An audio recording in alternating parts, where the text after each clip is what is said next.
వినిపించే కథలు ఇవి వినిపించే కథలు వినిపించే కథలు ఇవి వినిపించే కథలు వెంపటి కామేశ్వరరావు వినిపించే కథలు వినిపించే కథలు ఇవి వినిపించే కథలు వినిపించే కథలు ఇవి వినిపించే కథలు.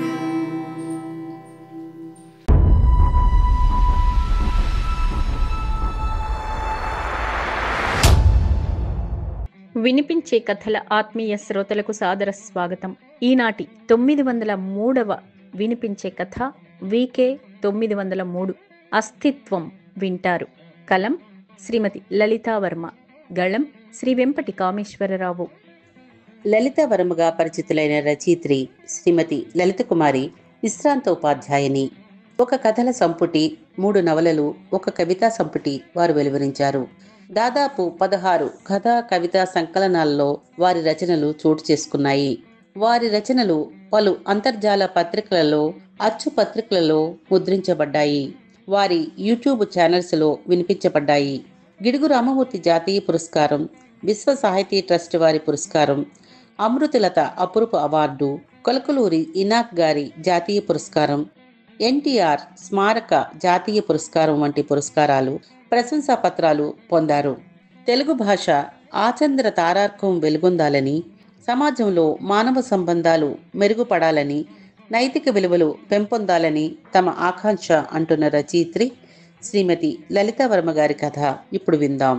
ఎవరికి ఎవరు చివరికి ఎవరు ముగియని యాత్రలోనా ముగిసే ఈ జన్మలోనా. మనుషుల మనస్తత్వాలు చాలా బాగా అర్థం చేసుకోగలను అనుకునేవాడు దామోదర్.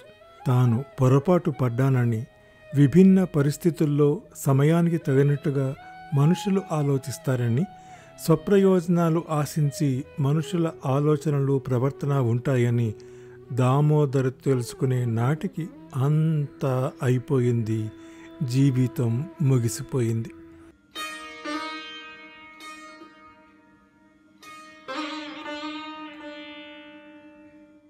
ఇందులో తప్పు ఎవరిది లేదు, అంతా నా తప్పే గొణుకుంటున్నాడు దామోదర్.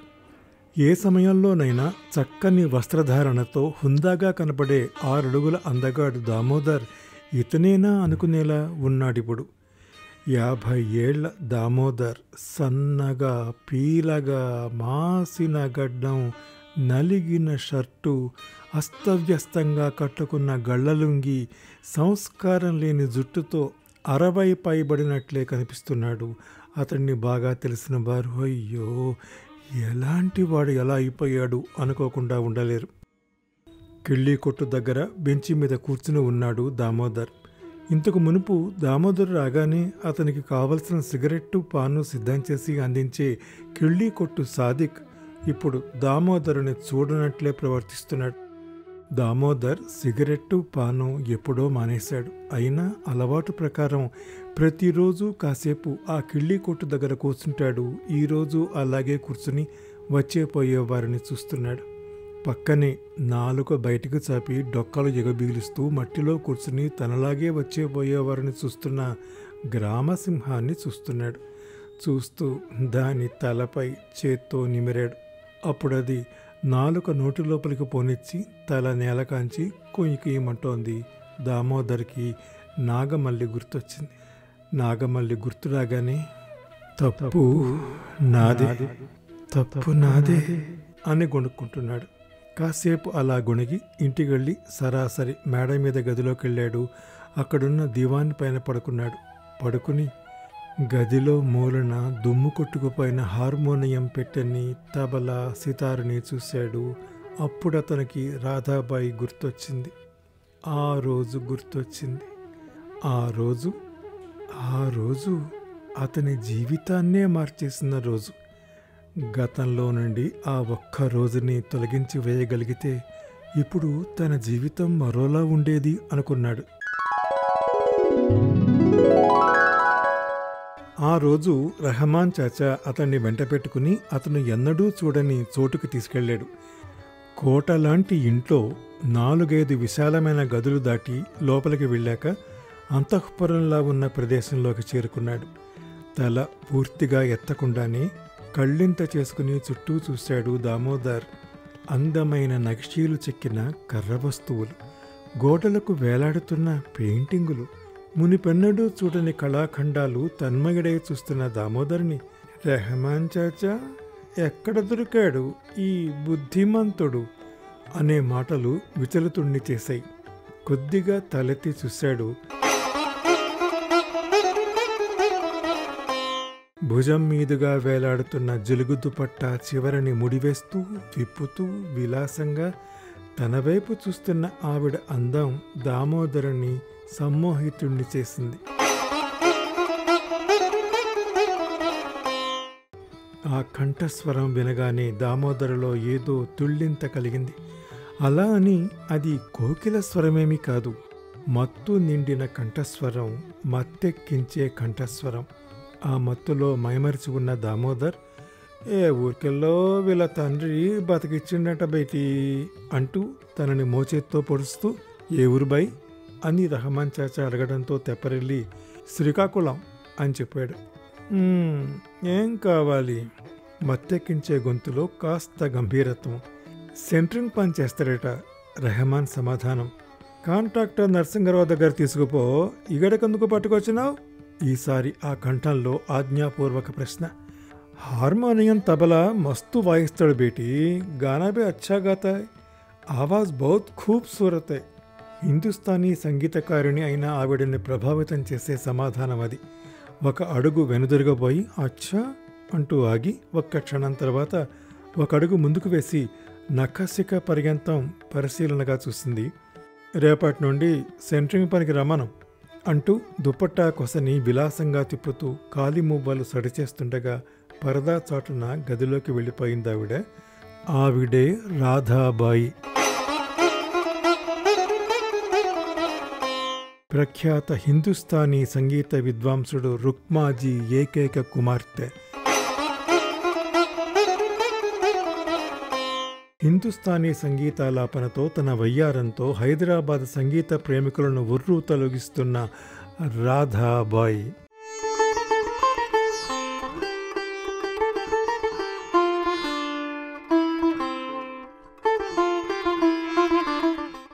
బాబూ, భోజనం వడ్డించమంటారా? సాంబయ్య ప్రశ్నతో వాస్తవంలోకి వచ్చిన దామోదర్ వడ్డించమన్నట్టుగా తలాడించి కిందకి దిగాడు. సాంబయ్య అన్నం వడ్డిస్తుంటే నాగమల్లి గుర్తొచ్చింది. మీ ఉద్దేశం ఏమిటి? మమ్మల్ని ఏం చేయదలుచుకున్నారు? కంచంలో అన్నం వడ్డిస్తూ అంది నాగమల్లి. ఏం చేసిందేమిటి? మీకేం తక్కువ చేశాను? పిల్లల్ని చదివిస్తున్నాను, ఉండటానికి ఇల్లుంది, తిండికి కొదవలేదు, ఇంతకన్నా ఏం కావాలి? దామోదర్ మాటల్లో అసహనం. అవును, ఈ భూప్రపంచకంలో మీరొక్కరే చేస్తున్నారు ఇవన్నీ. నాగమల్లి వెటకారం. ఏంటే నీ ఉద్దేశం? నోట్లో పెట్టుకోబోయే ముద్దని కంచంలో విసిరికొట్టాడు దామోదర్. రోషానికేం తక్కువ లేదు. యవతి మోచైతే నీళ్ళో తాగేటప్పుడు ఉండాలి ఈ మాత్రం రోషం. విసవిస నడిచి వెళ్ళి దూరంగా సోఫాలో కూర్చుంది నాగమల్లి. కంచంలో చేయి కడుక్కొని అంతకన్నా విసురుగా బయటికి వెళ్ళిపోయాడు దామోదర్. బాబూ, ఏంటలా తినే కంచంలో చేయగడిగేశారు? సాంబయ్య ఆదుర్దగా అడుగుతుంటే వాస్తవంలోకొచ్చాడు దామోదర్. ఏం సమాధానం చెప్పకుండానే వరండాలోకెళ్ళి ఊయల బల్లపై కూర్చున్నాడు. లంకంత ఇల్లు. కూతుళ్ళిద్దరూ పెళ్ళిళ్ళయి వెళ్ళిపోయారు. కొడుకులిద్దరూ అన్ని హంగులు సమకూర్చి విదేశాలకు వెళ్ళిపోయారు.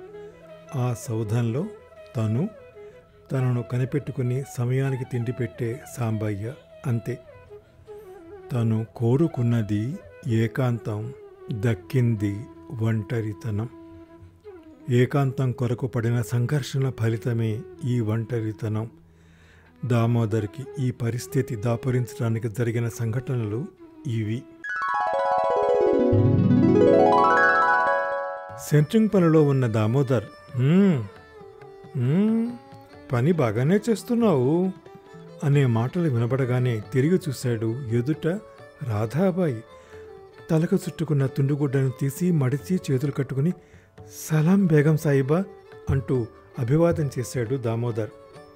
"హార్మోనియం, తబలా కూడా ఇట్లనే బాగా వాయిస్తావా?" ఆవిడ స్వరంలో చిలిపిదనం. తల అడ్డదిడ్డంగా ఊపాడు దామోదర్. అది చూసి గలగలా నవ్వింది రాధాబాయి.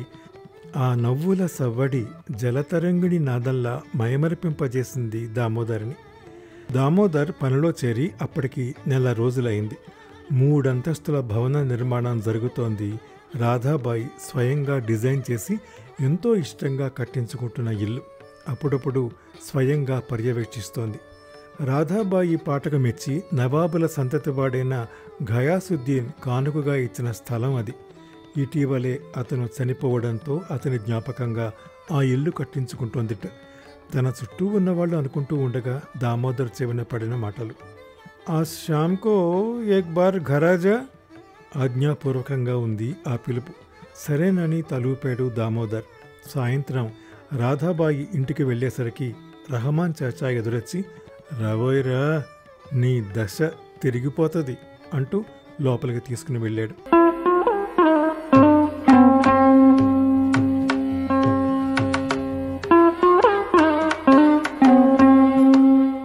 మఖమల్ పరుపు పైన దిండ్ల నానుకుని మహారాణిలా కూర్చుని ఉంది రాధాబాయి.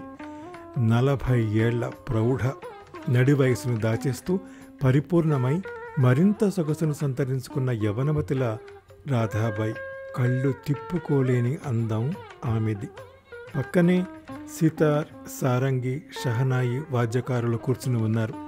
తబలా ముందు ఎవరూ లేరు. అయోమయంగా చూస్తున్న దామోదర్ని, "రా దామోదర్" అంటూ చేతిని వయ్యారంగా తిప్పుతూ తబలా వైపు చూపించి, "కూర్చో" అంది. అందరూ సర్దుకుని కూర్చున్న అనంతరం, "షురూ చేద్దామా" అంది. సితార్ వాద్యకారుడు వాయిద్యాన్ని శృతి చేసుకుని ఒక రాగాన్ని వినిపించాడు. దామోదర్కి అర్థమైంది అది దర్బారీ రాగం. దామోదర్ తబలాన్ని తడుతూ సవరించుకుని,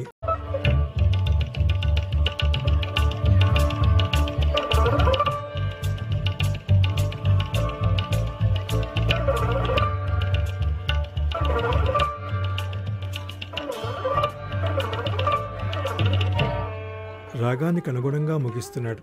పూర్తిగానే "వా శభాష్" అంది కుడి చేతిని పైకెత్తి అరమోట్పు కళ్లతో తల వంకిస్తూ రాధాబాయి. "శృతి బాగా కుదిరింది" అంది మళ్ళీ. ఆ క్షణమే అతని జీవితం శృతి తప్పడానికి అంకురార్పణ జరిగింది. సెంట్రింగ్ పనికి ఫుల్ స్టాప్ పడింది. ప్రతిరోజు రాధాబాయి బంగళాలో సాధన. సాయంత్రం 5ంటికి ఇల్లు చేరే మనిషి అర్ధరాత్రి దాటుతున్నా ఇంటికి రాకపోవడంతో నాగమల్లి దిగులు పడసాగింది. అడిగితే, "మీ కొరకే కదా కష్టపడుతున్నాను" అంటాడు దామోదర్ 4 పిల్లల్ని చూస్తూ. కచేరీలు ఊపందుకున్నాయి. దామోదర్ పాడటం కూడా మొదలుపెట్టాడు. రాధాబాయి అతన్ని మెచ్చి ఇస్తున్న కానుకలతో ఇల్లు నిండిపోతోంది. అన్ని అవసరాలకు డబ్బు సమకూరుతోంది. క్రమంగా దామోదర్ సితారు వాద్యంలో పట్టు సాధించాడు. అప్పుడప్పుడు కచేరీ నుండి ఇంటికొచ్చిన రాధాబాయి దామోదరుని కాసేపు ఉండమని కోరేది. ఆమెకిష్టమైన యమన్, కనాడా, దర్బారీ, మధువంతి రాగాలను సితార్ పైన వాయించమనేది. ఇంటి దగ్గర నాగమల్లి పిల్లలు ఎదురు చూస్తుంటారు. వెళ్ళాలి ఎలా? రాధాబాయి అభ్యర్థనను కాదనే శక్తి దామోదర్లో లేదు. కూడు, గుడ్డ, నిలువ నీడ సరిగా లేని స్థితి నుండి ఈరోజు అన్నీ అమరి పిల్లల చదువులు కూడా కొనసాగుతున్నాయంటే అది రాధాబాయి చలవే. ఎలా కాదనగలడు? అందుకే ఆవిడ కోరిక మేరకు ఉండిపోయేవాడు. ఆవిడ కోరిన సంగీతం వినిపించేవాడు. ఆవిడ ఆస్వాదించేది ఆనందంగా, తన్మయంగా. దామోదర్ కూడా సమయాన్ని మర్చిపోయేవాడు. తమ నికృష్ట జీవితాలను మార్చివేసి ఆలంబనగా నిలిచిన రాధాబాయి కోరిక తీర్చడమే ఆవిడకు తను చూపే కృతజ్ఞతగా భావించేవాడు దామోదర్. నాగమల్లి చేత తిట్లు తిన్నా పర్వాలేదు అనుకునేవాడు. అలాగే ఓ రోజు కచేరీ నుండి బంగళా చేరారు. ఎవరి దారిన వారు వెళ్ళిపోయారు. రాధాబాయి దామోదరుని కాసేపు ఉండమని కోరింది. తల నొప్పిగా ఉంది దామోదర్, ఒక్కసారి సితారు మోగించు అంది పట్టుపరుపు పైన విశ్రాంతిగా కూర్చుంటూ. ఎదురుగా తివాచి పైన కూర్చున్నాడు దామోదర్. సితార్ సవరిస్తున్నాడు.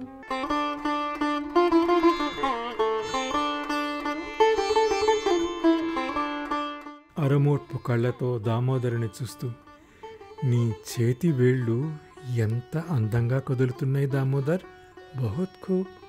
ఇన్ని రోజులు బండల నడుమ, శకలాల నడుమ బండరాయిలా ఎట్లా పనిచేసినావు? అసలు నీకు ఈ కళ ఎట్లా అబ్బింది దామోదర్? పెద్ద పెద్ద సంగీత విద్వాంసుల వంశంలో పుట్టిన వాళ్ళకే సాధ్యం కాదు అంది రాధాబాయి. నవ్వి ఊరుకున్నాడు దామోదర్. సమాధానం అతనికి తెలియదు. ఊహ తెలిసినప్పటి నుండి సంగీతమన్నా, సంగీత వాద్యాలన్నా ఎంతో ఇష్టం అతనికి. నాన్న రాత్రి పొద్దుపోయి తాగి ఇంటికొచ్చి అమ్మని కొడుతుంటే చూడలేక పక్క వీధిలో ఉన్న బాబా మందిరానికి వెళ్ళి కూర్చునేవాడు. అక్కడ హార్మోనియం, తబలా వాయిస్తూ కొందరు పాటలు పాడేవారు. వింటూ వింటూ నేర్చుకున్నాడు. ఆ కళ అబ్బడం పూర్వజన్మ సుకృతం అని, దైవకృప అని, సంగీతం నేర్చుకుంటే మంచి గాయకుడవుతాడని అందరూ అనేవారు. దామోదర్కి స్కూలుకి వెళ్ళి చదువుకునే అవకాశమే లేదు. ఇక సంగీత సాధన ఊహకి అందనిదే. తండ్రితో పాటు భవన నిర్మాణ పనులకు వెళ్తుండేవాడు. తీరిక ఉన్నప్పుడు మందిరానికి పోయి అక్కడి గాయకులను బతిమలాడి హార్మోనియం, తబలా సాధన చేసేవాడు. వారితో కలిపి పాడేవాడు. ఏది ఏ రాగమో తెలియదు, కానీ అతడు పాడుతుంటే తెలిసిన సంగీతజ్ఞులు ఆ రాగం పేరు చెప్పేవారు. ఆరోహణ, అవరోహణలు, శృతి లయల్లో చిన్న చిన్న పొరపాట్లను సరిచేసేవారు. ఏంటి దామోదర్ మాట్లాడావు అంది రాధాబాయి. మళ్ళీ చిరునవ్వే సమాధానం. సరే కానీ అంది దిండుకు చేరగలబడి. దామోదర్ సితార పైన దర్బారీ వాయిస్తున్నాడు. ఆ విశాలమైన బంగళాలో, ఆ నీరవ నిశీధిలో సితారు నుండి వెలువడుతున్న సుందర మధుర నాద తరంగాలు మందరంగా సాగుతూ రాధాబాయి చెవిని సోకుతుంటే మైమరిచిపోయి అలౌకికానందాన్ని అనుభవిస్తున్నది. అలా అలా ఎంతసేపు గడిచిందో. దామోదర్ పరవశుడై వాయిస్తూనే ఉన్నాడు. రాధాబాయి ఎప్పుడు తన ప్రక్కన చేరిందో గమనించనే లేదు. అతని భుజంపై తల ఆంచి ఏడవటం మొదలుపెట్టింది రాధాబాయి. దామోదర్ వాయించటం ఆపి సితార్ పక్కన పెట్టాడు. ఆశ్చర్యంతో కాసేపు నిశ్చేష్టుడయ్యాడు. దామోదర్, ఇది నాకు సొంతం కావాలి. ముझे ये तसल्ली चाहिए దామోదర్. తుమ్ యహీ రుఖో దామోదర్. మీ ఇంటికి ఎంత కావలిస్తే అంత డబ్బు పంపించు. నువ్వు నా దగ్గర ఉండిపో దామోదర్. ఏడుస్తూ అభ్యర్థిస్తూ దామోదర్ చేతిని గట్టిగా పట్టుకుని అడగసాగింది రాధాబాయి. నవాబు సంతతి వ్యక్తిని నిఖా చేసుకోకపోయినా అతనితో ఉన్నందుకు అందరూ ఆమెని బేగం సాయిబా అనే పిలుస్తారు, గౌరవం ప్రదర్శిస్తారు. అలాంటి రాధాబాయి ఇలా బేగం సాయిబా ఏ గలత్ హై అంటూ ఆమె చేతుల్లో నుంచి విడిపించుకుని విసవిసా నడిచి వెళ్తుంటే, మత్ జా దామోదర్, మత్ జా అంటున్న ఆమె మాటలు బంగళాలో ప్రతిధ్వనించాయి. చావడిలో కునుకుపాట్లు పడుతున్న రహమాన్ చాచా బడిబడిగా వెళ్తున్న దామోదర్ను చూసి, అరే రుకో దామోదర్, మై చూడతాం అంటూ టాంగా వైపుకి వెళ్ళబోతుంటే అదేమీ పట్టించుకోకుండా గబగబా నడుస్తూ వెళ్ళసాగాడు దామోదర్. గేటు దాటి రోడ్డు మీదకి నడుస్తూ నడుస్తూనే ఉన్నాడు. అతని మెదడులో జ్ఞాపకాలు అలాగే సాగుతున్నాయి. మొదటిసారి కచేరీ చేసిన రోజు కచేరీకి నిండుదనం వచ్చిందన్నారు సంగీత ప్రియులు. రుక్మాజీ లేని లోటు తీరింది అన్నారు.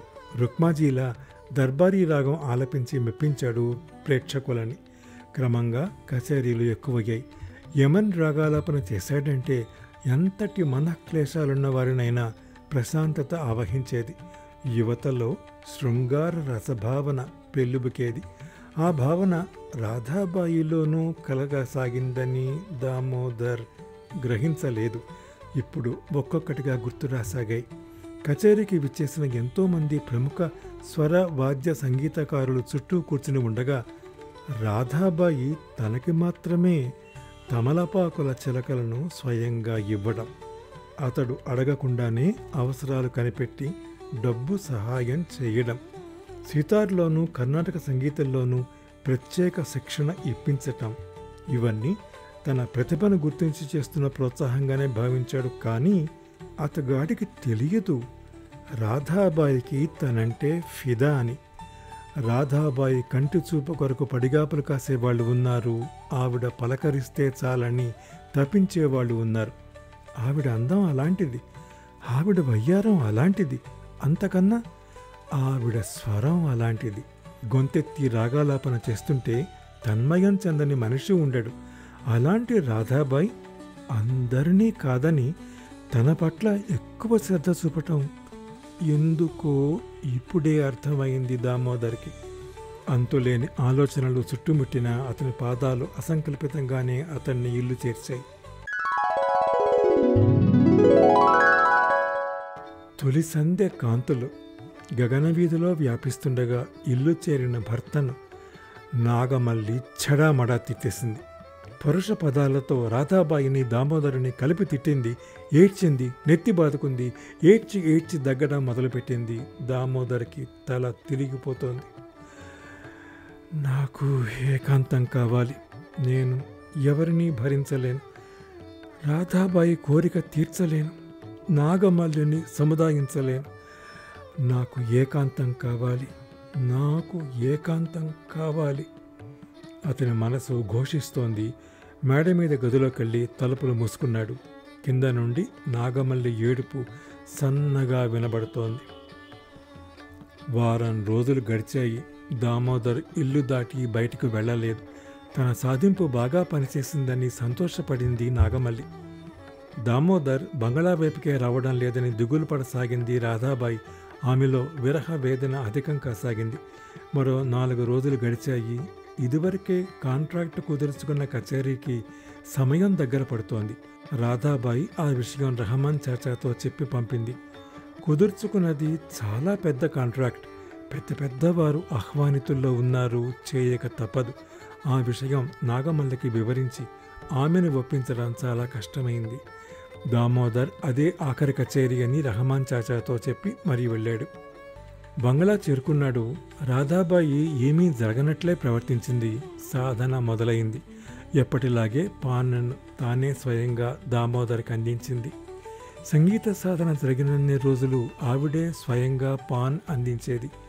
దామోదర్కి ఇబ్బందిగా ఉన్న మొహమాటం కొద్దీ తీసుకునేవాడు. అంతకు మించి ఆవిడ అతిగా ఏ రోజు ప్రవర్తించలేదు. దానికి సంతోషించాడు దామోదర్. కచేరీ రోజు రానే వచ్చింది. కొద్దిసేపట్లో సంగీత కచేరీ ప్రారంభం కాబోతోంది. నగరంలోని శాస్త్రీయ సంగీత ప్రియులు, ముఖ్యంగా హిందుస్థానీ సంగీతానికి చెవుకోసుకునేవారు బడా ధనవంతులతో హాలు నిండిపోయింది. ఆహూతులలో వృద్ధులు, నడివయసు వారే కాదు, యుక్త వయస్కులు ఉన్నారు. వృద్ధులు తమ యవ్వనంలో తమని రంజింపజేసిన గాయకుడు తాన్సేన్ అంశో భీమ్సేన్ వారసుడో అన్నట్లు గానం చేసే ఉస్తాద్ రుక్మాజీకి సరితూగేలా పాడుతూ అతడు లేని లోటు తీర్చడానికి వచ్చిన దామోదర్ పాట వినాలని తహతహలాడుతున్నారు. నడివయసు వారు దామోదర్, రాధాబాయిల జుగల్బందీ కోసం కుతూహలంతో ఎదురుచూస్తున్నారు. యువత మాత్రం దామోదర్ మధువంతి రాగంలో చేసే గానం వింటూ ప్రేమ భావనల్లో ఓలలాడటానికి, రాధాబాయి కంఠస్వరంలోని మత్తును గ్రోలాలని ఆశపడుతున్నారు.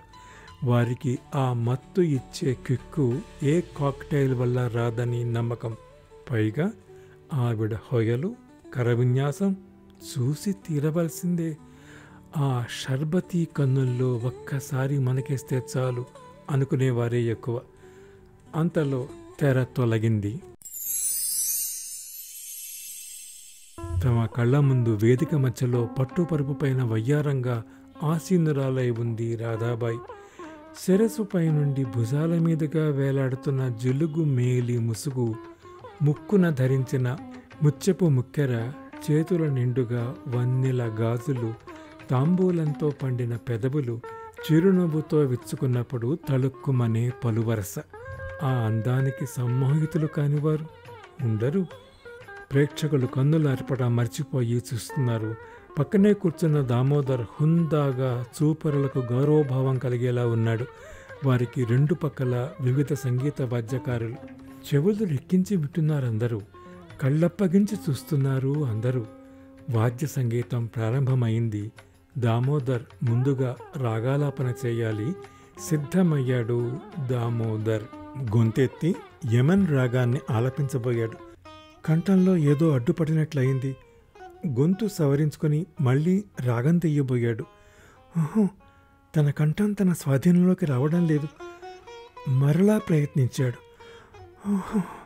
పక్కనే ఉన్న రహమాన్ నీళ్లందించాడు. ఒక చుక్క నీళ్లతో గొంతు తడుపుకున్నాడు దామోదర్.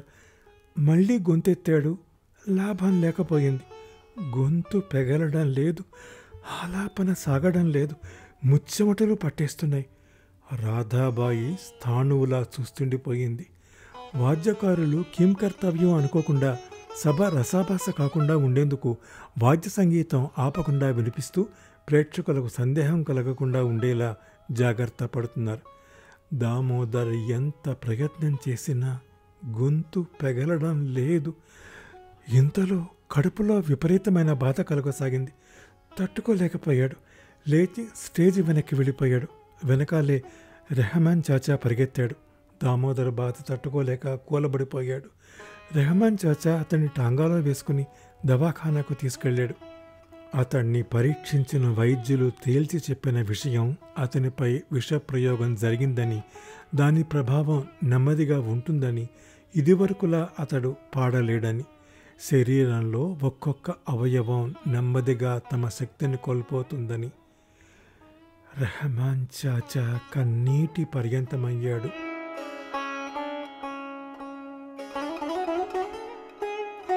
ఆ పని చేసింది ఎవరు? ఎవరై ఉంటారు? చాలా రోజుల నుండి గమనిస్తున్నాడు.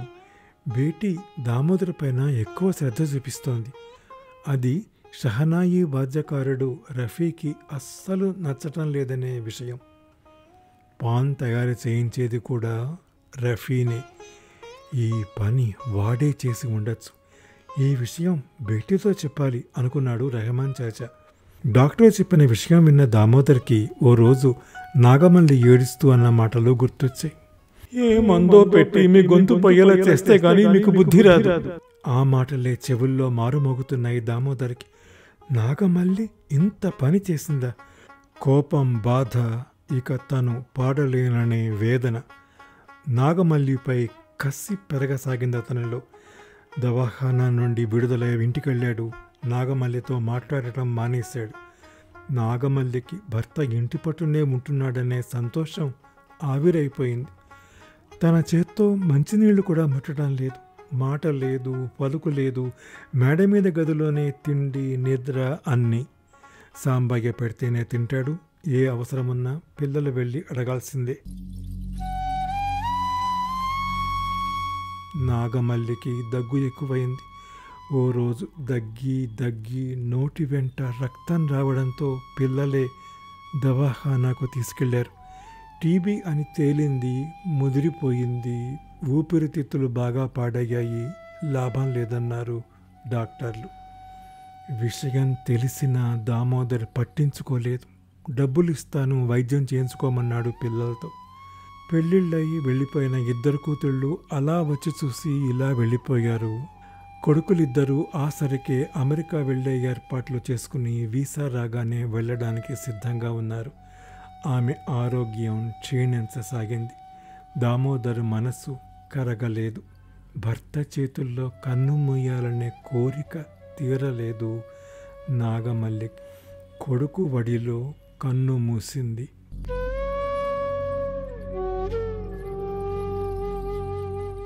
దామోదర్ పట్ల అందరికీ నిరసన భావమే ఏర్పడింది. దామోదర్ ఒంటరివాడయ్యాడు.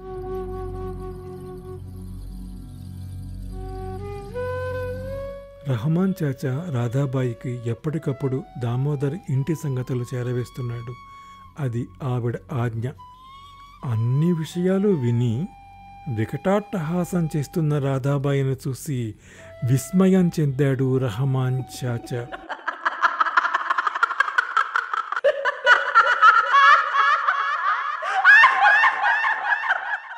ఆలోచించగా అతనికి అర్థం కాసాగింది. రాధాబాయి దామోదర్కు స్వయంగా పాన్ ఎందుకు అందించేదో. అతడు రాధాబాయితో పలికిన చివరి మాట, బేటీ, నువ్వు ఇలాంటి దానివనుకోలేదు.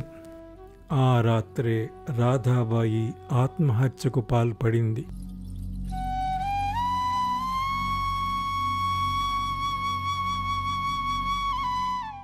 రెహమాన్ చాచా ద్వారా విషయం తెలుసుకున్నాడు దామోదర్. ఆ రోజు నుండి తప్పు నాదే, తప్పు నాదే అంటూ గొణుగుతూనే ఉన్నాడు. బంగళా పాడుబడిపోయింది. రాత్రిపూట తెరలు తెరలుగా బంగళాలో నుండి సితార్ వాద్యం వినిపిస్తోందని చుట్టుపక్కల వారు చెప్పుకుంటూ ఉంటారు.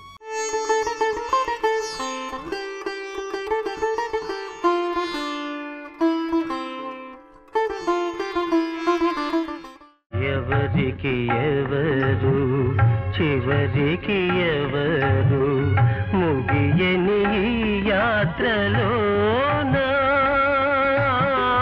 ముగిసే ఈ జన్మలోన. ఇంతవరకు మీరు 903వ వినిపించే కథ వీకే 903 అస్తిత్వం విన్నారు. కలం శ్రీమతి లలితావర్మ, గళం శ్రీ వెంపటి కామేశ్వరరావు. ఈ కథను నేను వినిపించే తీరు మీకు నచ్చితే లైక్ చేయండి. మీ అమూల్యమైన అభిప్రాయాన్ని కామెంట్ రూపంలో నాకు తెలియజేయండి. మీ కాంటాక్ట్స్కి షేర్ చేయండి. నా వినిపించే కథల ఛానల్కి సబ్స్క్రైబ్ చేసి మీ ఆదరణ, అభిమానం, ప్రోత్సాహం అందించండి. తప్పక అందిస్తారు కదా. నమస్తే.